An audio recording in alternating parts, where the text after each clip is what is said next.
There is perhaps no other filmmaker that shaped what a film is than Lois Weber. In a time when most films felt like stage productions on celluloid, Lois dared to be innovative. In addition to being one of the first woman filmmakers, she challenged the technical limitations of what we think of as a film. Hello, and welcome to my channel. For many years, I have been fascinated by films and filmmaking, and am an aspiring filmmaker myself. For this, I decided I wanted to honor the filmmakers and creatives that made the art form what it is. For those who don't know, these are the people that are behind all the creative decisions made in the creation of a movie. I am going to try and start from the beginning and work my way to the present to cover the full history of filmmaking. Some directors you may have heard of, and others maybe not. So, without further ado, let's get started. Lois was born on June 13, 1879 in Allegheny City, Pennsylvania.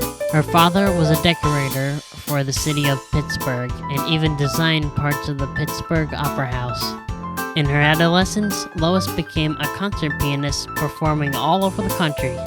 However, one night at a concert hall in Charleston, she became flustered performing Franz Liszt's Hungarian Rhapsody No. 8 after a missed key. She eventually broke one of the keys from the piano. She never performed on stage again.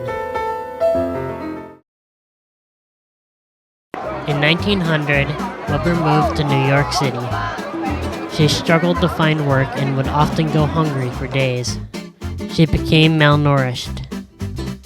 After some years, she returned to Pennsylvania after hearing of her father's illness. A Christian woman, she committed herself to rooting out evil. Her uncle convinced her to join a touring chorus group and would often preach her faith to the other members, earning her the nickname Preacher.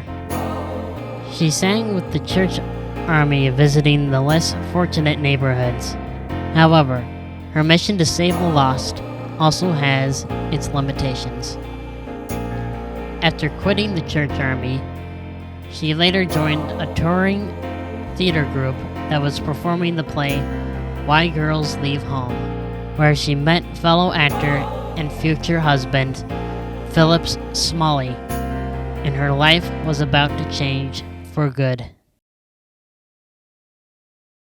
Lois and Philip married a few months later.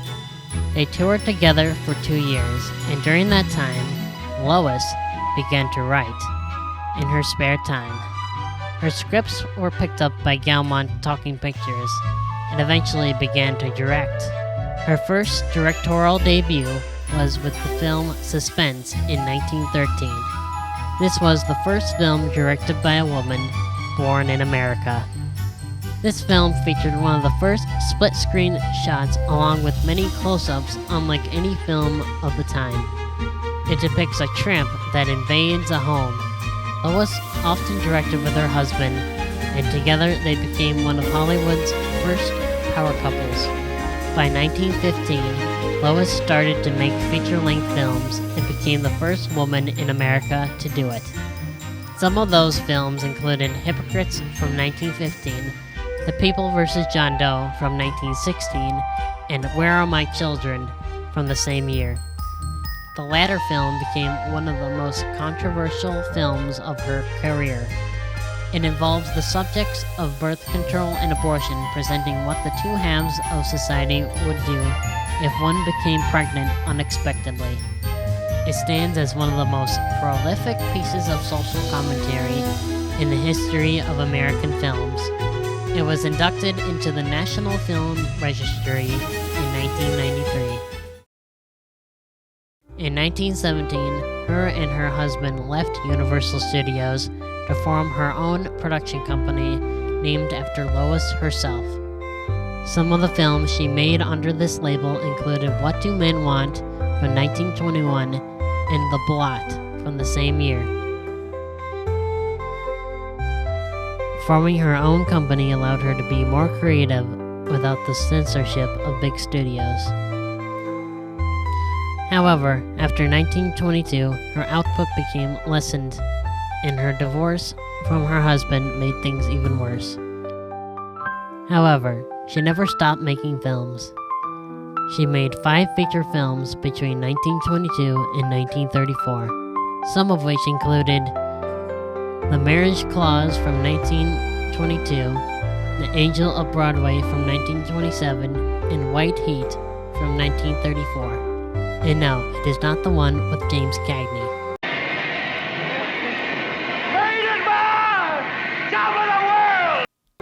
Lois passed away in 1939 at the age of 60. Lois Weber is one of the most prolific and inspiring filmmakers in the history of American cinema. Her impact has spanned many generations and is considered one of the founders of early Hollywood. Her impact on the medium is just as prominent, if not more so, as D.W. Griffith and Cecil B. DeMille. She has the most films preserved by the National Film Registry from a female director.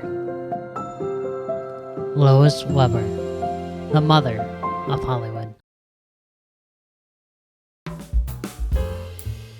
Thank you all for watching the video.